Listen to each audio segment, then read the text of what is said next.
"Pull over here, Red!" Elvis's voice cut through the humid Memphis evening like lightning. Through the window of his black Cadillac, he had spotted something that made him forget he was already an hour late for dinner at Graceland.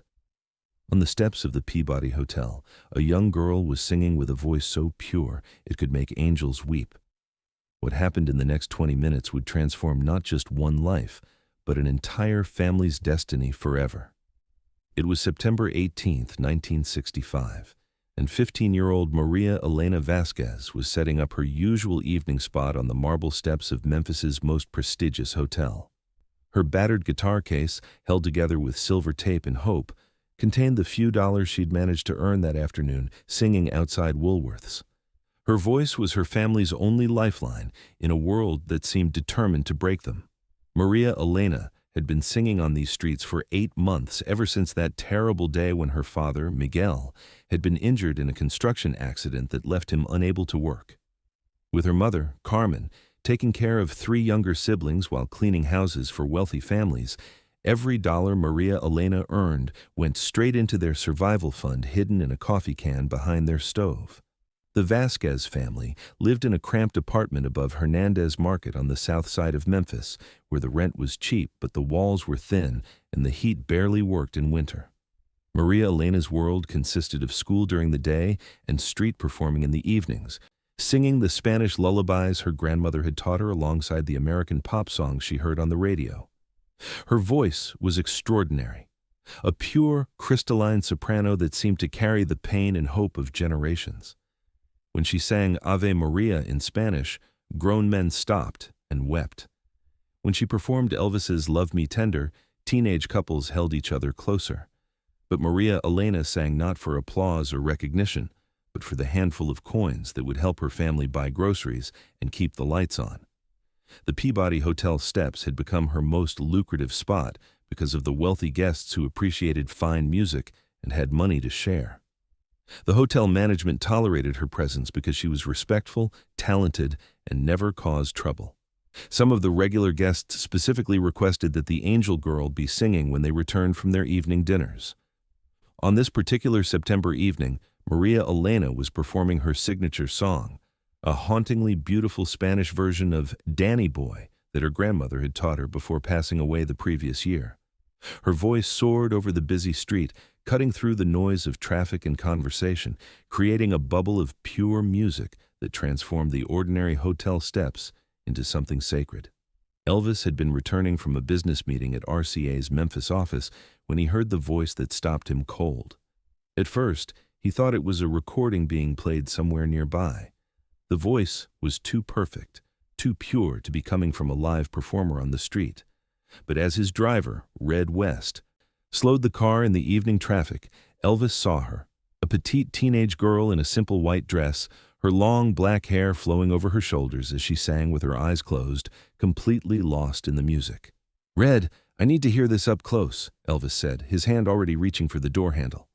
"Elvis, we're supposed to be at Graceland," Red cautioned. "Your mama's got dinner waiting, and you know how she gets when you're late." "Mama will understand," Elvis replied, stepping out of the car before Red could protest further. "Some things are more important than schedules." Elvis approached slowly, not wanting to disturb the performance. A small crowd had gathered on the sidewalk, hotel guests and passers-by drawn by the extraordinary voice. Maria Elena was completely absorbed in her song, her voice rising and falling with the emotional peaks and valleys of the melody, telling a story of love and loss that transcended language barriers. When she finished Danny Boy, the crowd applauded appreciatively, and several people dropped bills into her guitar case. Maria Elena smiled shyly and began tuning her guitar for the next song. It was then that she looked up and saw him, Elvis Presley, unmistakable even in the dim evening light, standing at the edge of the crowd with an expression of wonder on his famous face. For a moment, neither of them moved. Maria Elena's hands froze on her guitar strings, her heart pounding so hard she was certain everyone could hear it. Elvis stepped forward with that characteristic gentle smile that had charmed millions. "That was absolutely beautiful, young lady," Elvis said, his voice carrying clearly over the street noise. "Where did you learn to sing like that?" Maria Elena's throat went dry. Elvis Presley, the Elvis Presley, was speaking to her, complimenting her music. "Mi abuela," she whispered. then cleared her throat and spoke louder. My grandmother taught me. She said music is the language of the heart. Your grandmother was a wise woman, Elvis replied, kneeling down to Maria Elena's level on the hotel steps. What's your name, sweetheart? Maria Elena Vasquez, Mr. Presley. I can't believe you're really here. I listen to your records every day on my neighbor's radio. Elvis noticed the guitar case held together with tape, the worn shoes on Maria Elena's feet, the careful way she handled her instrument as if it were made of precious glass. He recognized the signs of struggle he remembered from his own childhood. Maria Elena, that's a beautiful name. Do you mind if I ask why you're out here singing instead of home with your family on a school night? The question hit Maria Elena like a physical blow, and tears immediately sprang to her eyes. She had spent months perfecting her story for anyone who asked, that she was saving money for new clothes or earning pocket money for fun. But looking into Elvis's kind eyes, she found herself telling the truth. My papa was hurt at work 8 months ago, she said, her voice breaking. He can't work anymore, and Mama cleans houses, but it's not enough.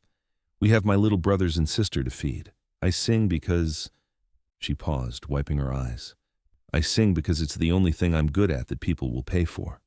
Elvis felt his heart constrict. This talented, beautiful girl was carrying the weight of her entire family on her teenage shoulders, using her gift to keep them from destitution. He thought of his own mother, Gladys, and how hard she had worked when he was young to keep their family together. Maria Elena, how old are you? 15, sir. And you sing out here every night? Every evening after school and on weekends. The hotel guests are very kind, and sometimes I make enough for groceries or to help with the rent. Elvis stood up and walked a few steps away, his mind racing.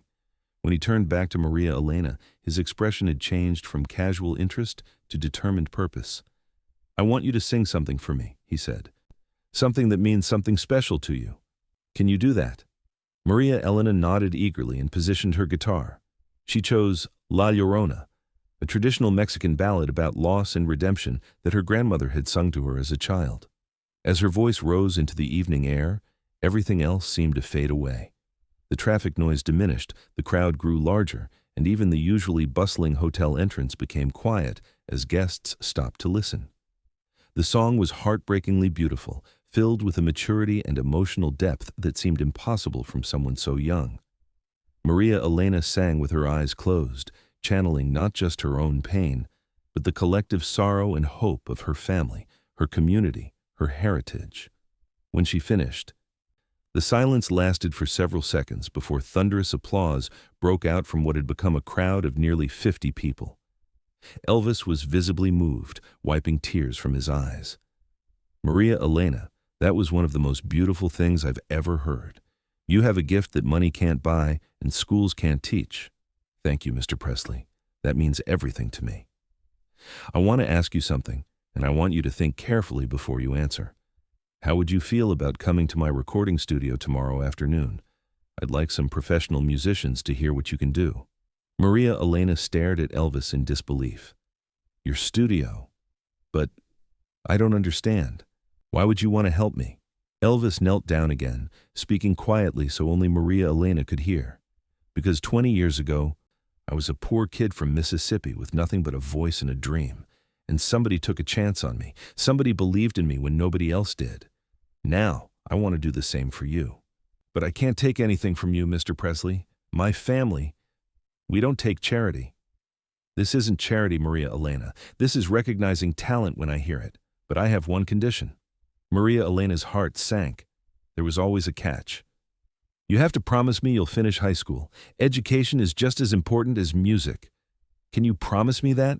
Relief flooded through Maria Elena. Yes, sir, I promise. Education is very important to my parents. Elvis stood up and addressed the crowd that had gathered. Ladies and gentlemen, you have just witnessed something extraordinary. This young lady has reminded me why I fell in love with music in the first place. He turned back to Maria Elena and pulled out his wallet.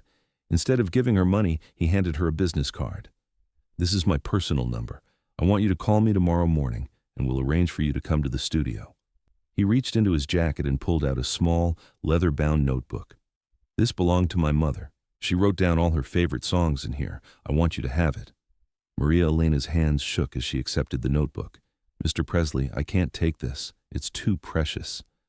My mama would want it to go to someone who understands what music really means, Elvis said. The next afternoon, Maria Elena found herself in Elvis's recording studio, surrounded by professional musicians who had worked with the biggest names in the music industry. She was wearing her best dress, the same white dress from the night before, carefully washed and pressed by her mother, and carrying her taped-together guitar case. "Don't be nervous, Maria Elena," Elvis said as they prepared to record. "Just sing like you did last night. Sing from your heart." What happened next was pure magic. Backed by professional musicians and recorded with studio-quality equipment, Maria Elena's voice soared beyond anything she had thought possible. She performed 3 songs, La Llorona, Ave Maria, and a Spanish version of Love Me Tender that brought tears to every eye in the studio. When they finished, the producer turned to Elvis with amazement. "Elvis, this girl is extraordinary. She's got something you can't teach, can't fake, and can't buy." Elvis nodded, but he was already thinking beyond just one recording session. "Maria Elena, I want to ask you something very important. How would you feel about me helping you get professional voice training? There are scholarships available, teachers who would love to work with someone with your talent." "But Mr. Presley, my family needs me to sing on the streets. We need the money." "What if I told you there was another way? What if you could help your family and follow your dreams at the same time?" Elvis had been making phone calls all morning. He had arranged for Maria Elena's father to receive proper medical treatment for his injuries. He had connected Maria Elena's mother with a better-paying job at RCA's Memphis office. Most importantly, he had set up a trust fund that would cover Maria Elena's education and voice training while providing ongoing support for the family. "Why are you doing all this for us?" Maria Elena asked, overwhelmed by the generosity. "Because music should be about joy, not survival," Elvis replied. "You should be singing because you love it, not because your family depends on it, and because I believe that talent like yours is meant to be shared with the world."